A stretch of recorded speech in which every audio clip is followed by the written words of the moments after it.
Today, we will be discussing Gentleman's Agreement and Telangana Regional Council.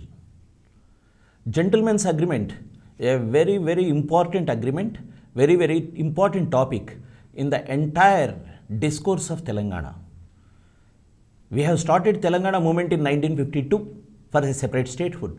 Though in 1952, it was not just like a separate statehood demand in the beginning, it gradually turned out to a separate statehood movement like Telangana is for Telanganites. So what has happened in due course? 52 to 56, we are talking about these events where Telangana identity was in question. Telangana, part of Hyderabad state, along with Marathwada and Karnataka regions, is the core of Deccan, core of Hyderabad state, core of Nizam state. Hyderabad state, which we are calling today, is comprising of, as we understood clearly, that is Telangana 9 districts, plus 4 districts of Aurangabad division, that is Maharashtra part, and 4 districts of Gulbarga division. After 1952, mainly a huge political activity is happening during this period. What are the events here?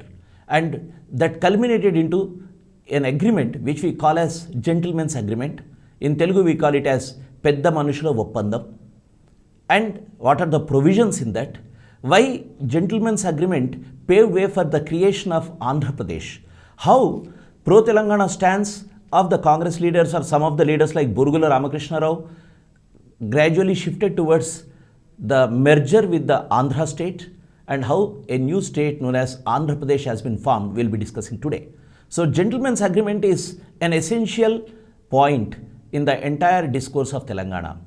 And after the unification of Andhra Pradesh today, like Telangana and Andhra regions, the unified Andhra Pradesh till 2014 had a discourse of the problems in Telangana region, underdevelopment in Telangana region, bias toward Telangana region, and all those aspects are there in Gentleman's Agreement. This Gentleman's Agreement is an important issue because violation of the safeguards which were provided in Gentleman's Agreement were completely overlooked. They never cared for this Gentleman's Agreement, and unified Andhra Pradesh in 1956 came into existence. Until 2014, we have seen all the violations. So, Gentleman's Agreement is a very important chapter in Telangana movement. So, let's see what is happening in Gentleman's Agreement.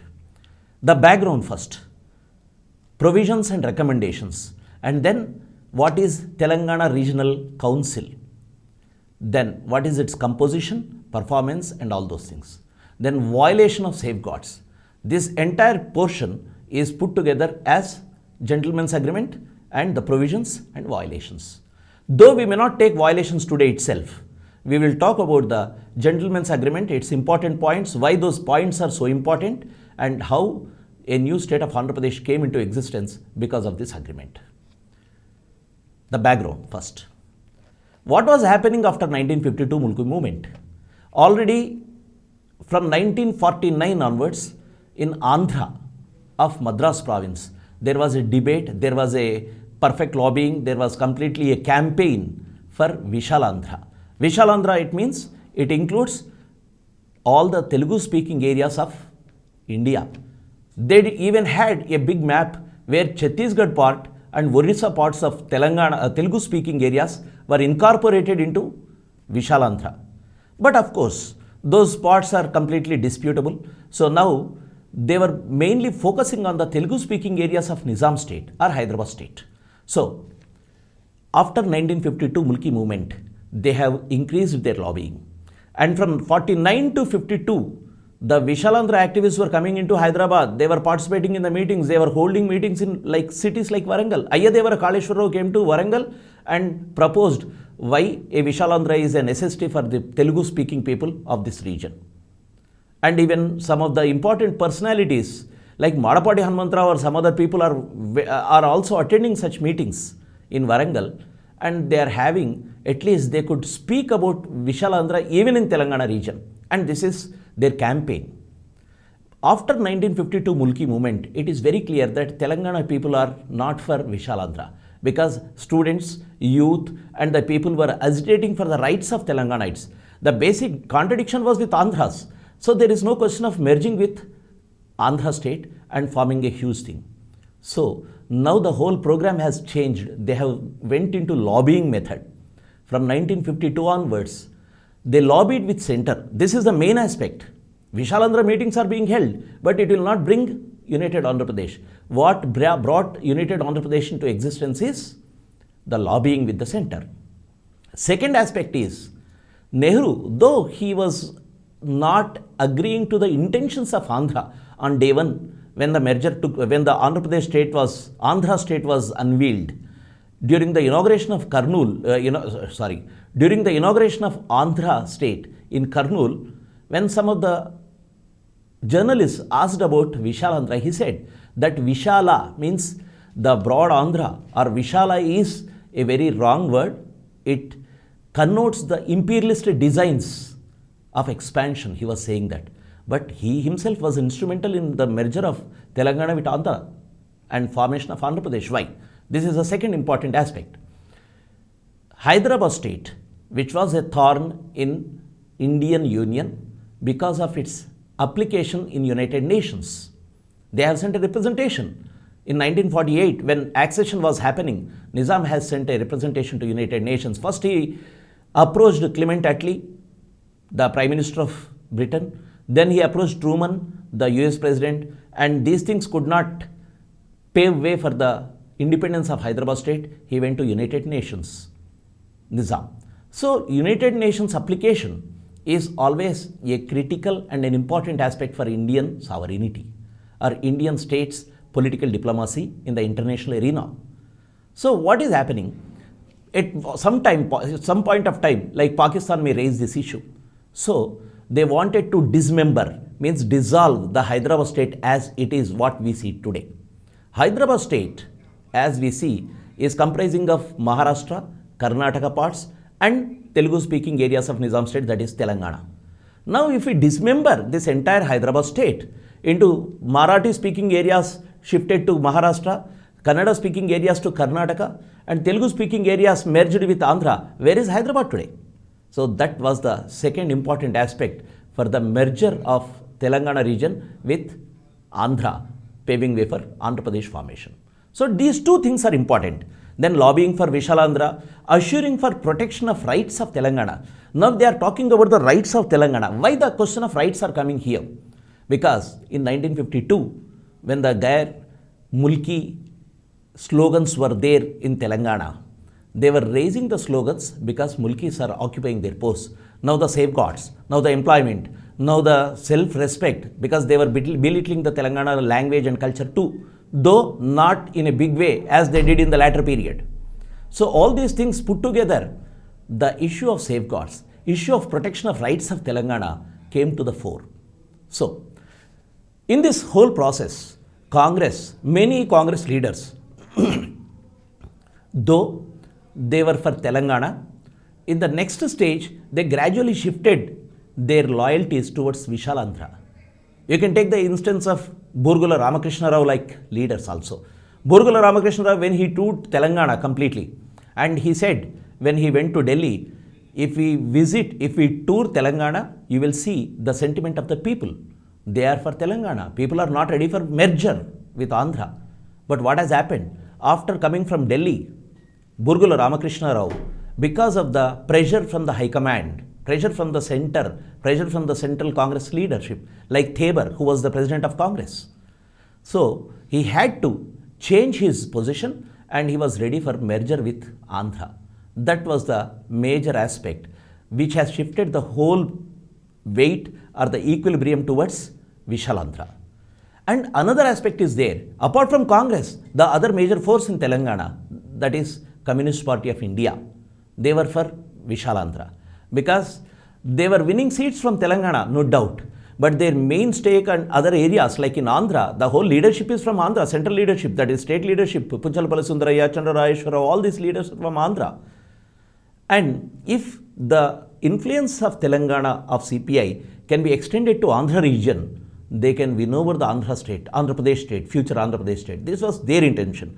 Means politically they can gain in Vishalandhra State. That is what the calculation of CPI. That is why they brought a slogan, they brought in a slogan that is known as Vishalandhralo Prajarajyam.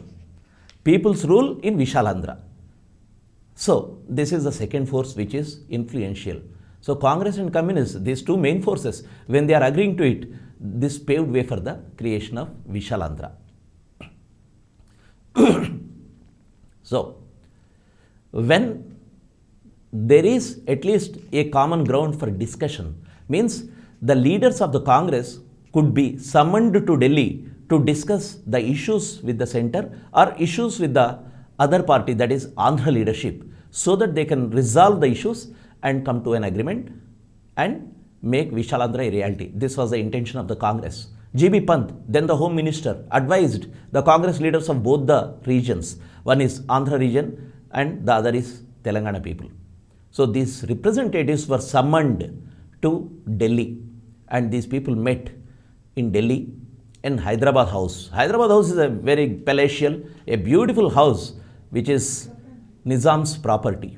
So Hyderabad House, on 20th February, 4 members from each region met and discussed threadbare some of the aspects. And after the deliberations, they made an agreement. And that agreement is known as Pedda Manusula Oppandam or Gentleman's Agreement.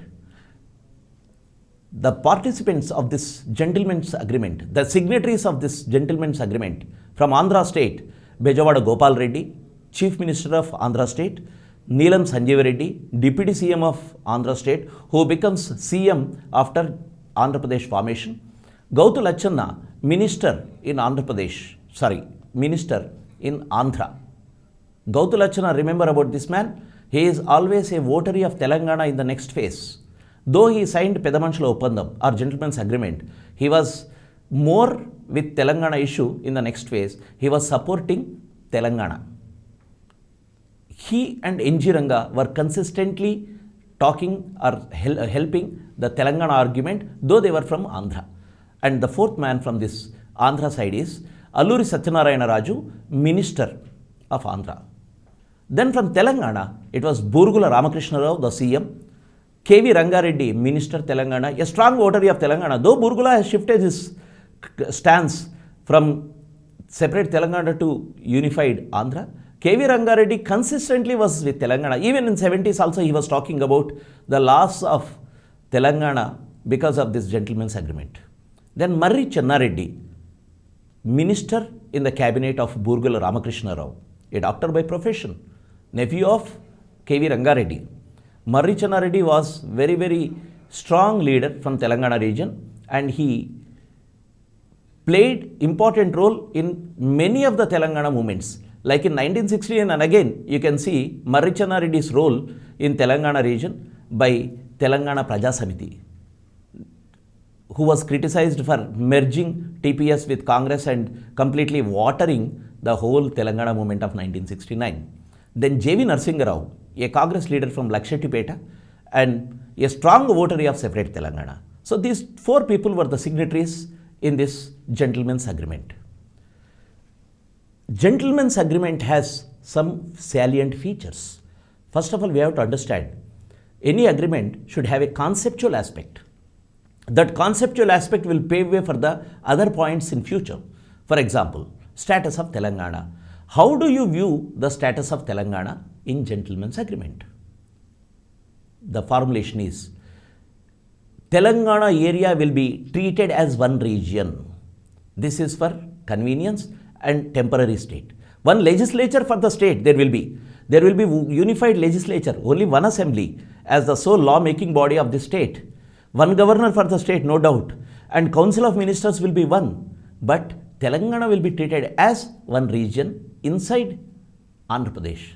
Very interestingly, you have in Pedda Manusula Oppandam, Telangana to be treated as one region. Come to the last phase or the latter phase in Telugudesam, under Telugudesam regime, when a member of assembly started speaking about Telangana, the speaker Yanamala Ramakrishnudu said, Telangana word is not constitutional, you can't talk, you can't take the name of Telangana. You say backward region.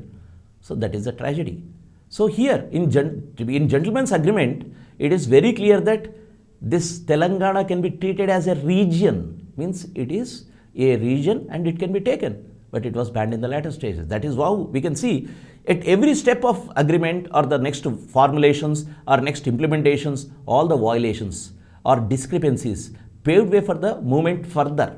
So next, with regard to some specified matters, this Telangana will be treated as separate region.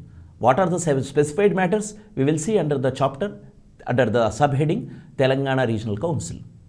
Next important aspect, a Telangana Regional Council shall be formed for the regional needs and overall development. What is this Regional Council? Council as a statutory body. Council is a body which is legal. It can take decisions. This was the provision in Gentleman's Agreement. So, Telangana Regional Council was the main instrument in the Gentleman's Agreement, because through this, many aspects in administration and safeguarding the interests of Telangana will be done. This was the essential tool, essential institution of Gentleman's Agreement. But later what has happened in violations, we will see this Telangana Regional Council was watered down as Telangana Regional Committee. Though if you take the words TRC, both are TRCs, but one is council, the other is committee. Committee can be advisory, but council is a statutory body. This difference was there when they went into implementation. We will talk about it in the chapter of violations. Then, what are the important points of Gentleman's Agreement in finances? The first point, already as we talked about economy or finances, there is a huge problem in terms of deficit in Andhra and Telangana region. Telangana is a surplus state, or Hyderabad state is a surplus state. Andhra was a deficit state in 1956. When you have surplus and deficit in two regions, what will happen? The surplus of this region will be pumped into the state expenditure and the deficit region will get benefited. What about the surplus region getting benefits out of its surplus? That was the reason. That is why this crucial aspect of central and general expenditure in administration to be borne by Andhra and Telangana in a proportionate ratio. The proportionate ratio, that is very important. Otherwise, entire surplus will go into the expenditure and Andhra will not pump in the expenditure and Telangana will be once for all victimized. Next aspect is surplus should be spent on the development of Telangana.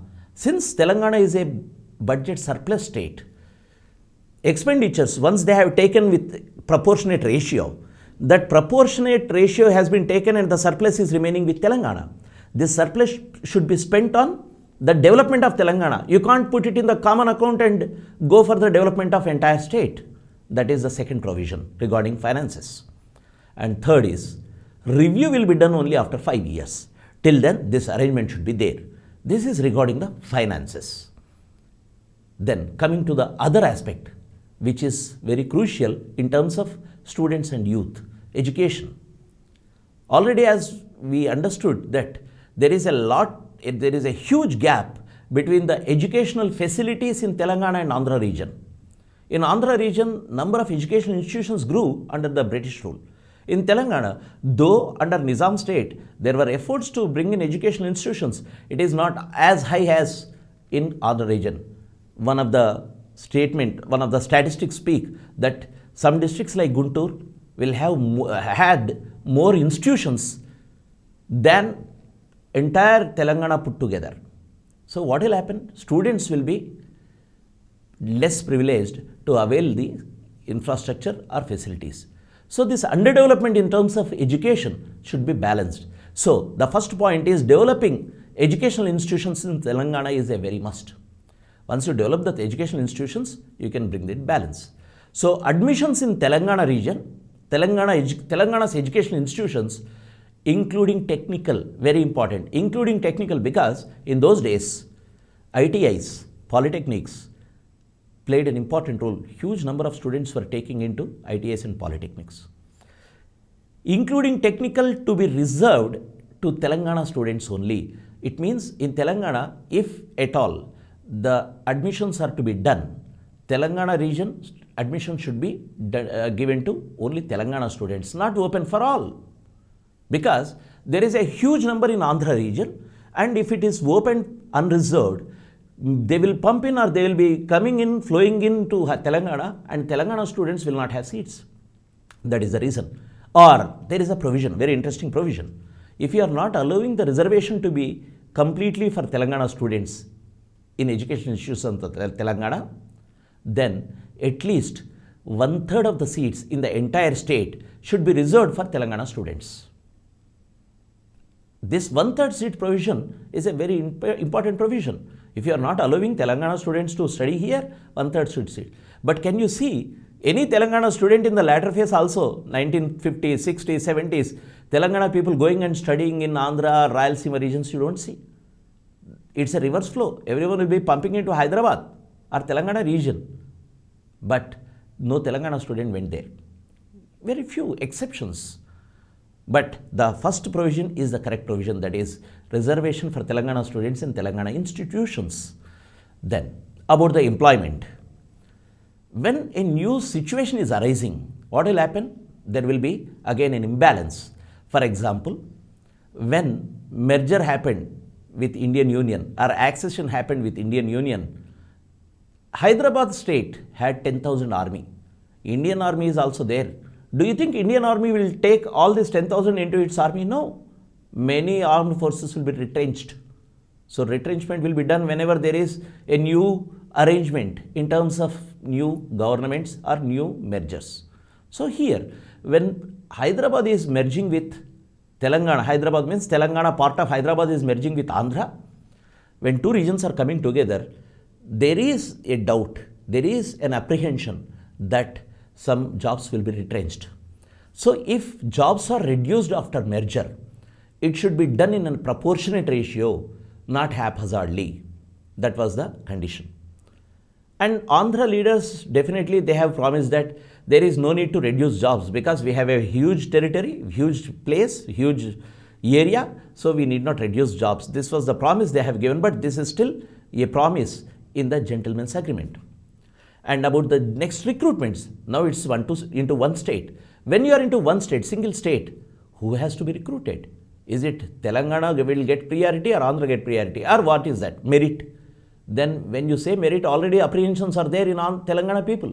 Because Andhra's appropriated many jobs much before 56. Even by 52, you have huge numbers coming into Hyderabad state. So, future recruitments based on the population of the both regions. This was the criteria. Recruitment should be done in proportionate with the populations of two regions. Then definitely people will get jobs in both the regions without any bias. So this is about employment. And Urdu. Urdu is, though it's a language, though it's just a medium, it is related to employment too. Urdu speaking people or Urdu medium educated students are people who were into offices or who were trying to seek jobs or getting raw deal. Immediately after, J.N. Chaudhary took over and Velodi government and in continuity. Because now medium of instruction is not Urdu but it's English or Telugu. These two languages are getting better deal. They are promoted. Urdu is not promoted. So what will happen to the Urdu speaking or Urdu medium students in employment? That is why Urdu shall be, and apart from that, not only employment, apart from that in administration too, all the documents were written in Urdu. Now, a sudden shift into something is not acceptable. So this provision pays like Urdu shall be continued in administration and judiciary for 5 years. Many words in administration, even today we talk in revenue, are Urdu words. Al Tahsildar or this one, Persian or Urdu. Like our Atraf Balda, all these things. Atraf Balda or Sarfe Khas, all the revenue terms even today, they are having Persian or Urdu origin. Because of the historical background, we have this. So Urdu shall be continued in administration and judiciary for next 5 years and review will be done later. And in recruitment, when you recruit, what they will do is, they will take a proficiency test in the language of instruction or the administration. So there is no need to give a test in Telugu. They can write in Urdu also. But they have a time, at least 2 years of time, a gap will be there. By that time, they should learn Telugu and get the condition cleared. It is to provide an opportunity for the Urdu speaking people. And domicile rules. Domicile rules means staying. How many years you have stayed in that region? Mulki. We talk Mulki. Mulki is the mantra in Telangana. So domicile rules, this is a temporary provision in this agreement. For a period of 5 years, Telangana is regarded as a unit for recruitment for subordinate services. What do you mean by subordinate services? Not the high posts, the subordinate services. Telangana people will be encouraged, or Telangana people will be absorbed into subordinate services in Telangana. So Telangana will be the unit for the subordinate services. So this is a temporary provision. And these services reserved for Telanganites should be filled by the people who will complete 12 years of stay in Telangana region. That was the criteria. So 12 years of residence is the provision for Mulki rule. So finally, we have seen about employment, education and finances. Then talking about the TRC, Telangana Regional Council. This is an institution. Institution in the sense, this is not a provision, it is an institution. You have to build Telangana Regional Council. What is Telangana Regional Council? TRC is a statutory body, means constitutionally valid body, which can take decisions. Which can take decisions in terms of some subjects. What are the subjects? We will talk about it. But this body will be comprising of the elected members from Telangana region, and elected members by the elected members of Telangana region, means MLAs and MPs of Telangana region. So this body will be having some people who will take decisions on the matters of Telangana. Not every matter of Telangana. They have listed out some points, we will be talking about it. And if at all, this body, TRC, is deciding something and advising the government to take up, but the government, the future government, that is Andhra Pradesh government, is not willing to take up. If there is any difference between the opinion, in the difference in the opinion between TRC and Andhra Pradesh government, that will be referred to the governor of Andhra Pradesh. And the governor of Andhra Pradesh will be the final authority to take a decision. The authority of the governor will be binding on the TRC and the Andhra Pradesh government. This was the provision. This provision was made because unless and until you have some person or an institution to finalize the differences, to resolve the differences, the institution cannot be successful. It cannot run successfully. TRC is an institution because without an institution, who is going to take a decision? Because all the subjects which we are talking about, like planning, like education, like agriculture and agricultural land, sale of agriculture, which we will be talking in a moment. All these things should be scrutinized, and a body should be there, and that body will decide upon what to do with these subjects. And after taking the decision in TRC, that will be referred to the government. Once that is referred to the government will discuss in cabinet and assembly and finally bring it into legislation or so. If at all there is a difference of opinion, then that will be referred to the government. That we are talking about. A few words about TRC. TRC Council, Telangana Regional Council. Council means it's a statutory body. The validity will be there constitutionally, and its decisions will be valid, abiding, and it can be. Whereas the word committee which came is not an abiding one. This is the violation. So next we will talk about the aspects which TRC will be dealing with.